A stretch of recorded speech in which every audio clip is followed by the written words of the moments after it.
All right, so I'm gonna take you guys behind the scenes of an epoxy installer. Today we have a 2-day process of 2 different jobs that we're gonna be taking care of. This one's about a 450 square foot garage floor with 2-step grind and seal. Super easy.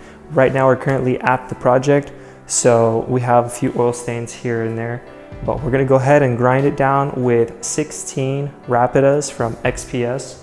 So we got our genie and vacuum set up, we got everything taped off and everything closed off to any dust that could go up and sit down, like the washer and dryer, for example, or even to the house that's going sistered. So they're renovating the garage to another bedroom. So let's go ahead and grind her out, get her sealed up with some polyaspartic, and that'll be it.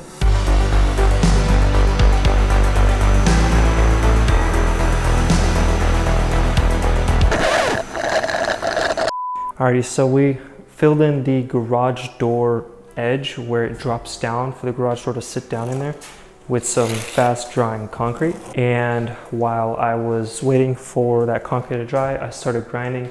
The grind is going absolutely amazing. You don't see the stains at all. You just see pure aggregate, and that's what we're going for.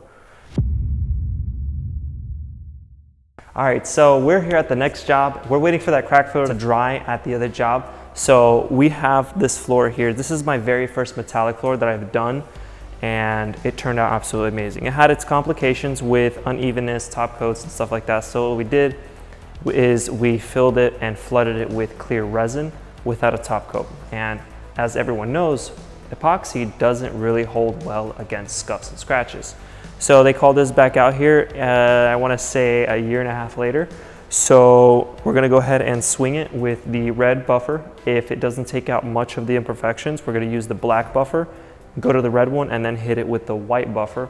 And then we're gonna go ahead and clean that with denatured alcohol microfiber and spray it with our DeWalt pump sprayer in T200. We're just gonna mist it on there and get this floor looking brand new once again. That's the beauty of resin, so let's go ahead and take care of it.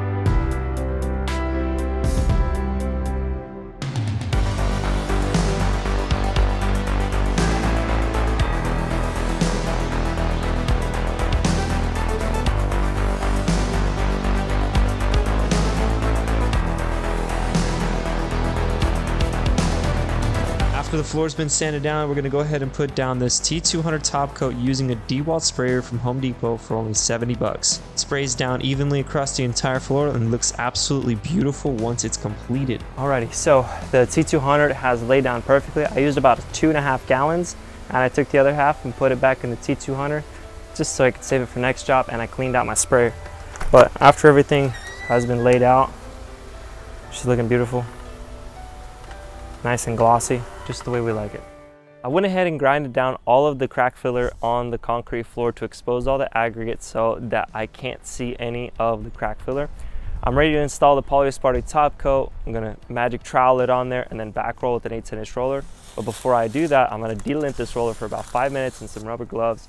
I don't know if you guys can see it, but the lint coming off this roller is insane. So it's just a fair tip for you guys that whenever you guys are going to be doing a top coat or some sort of base coat or polyaspartic or even any epoxy, go ahead and delint it. So we're going to go ahead and delint this out, get the polyaspartic mixed, and then I'll go ahead and install it.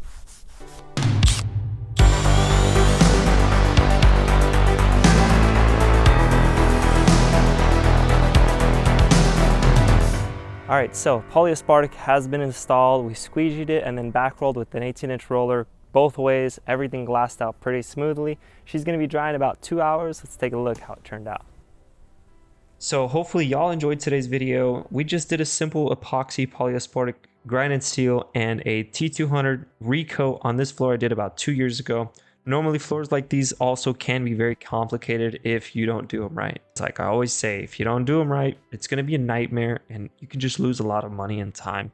And also your reputation can be on the line. With that being said, thank you all so much for watching. Hopefully I'll catch you guys in the next one. Don't forget to like, share, and subscribe.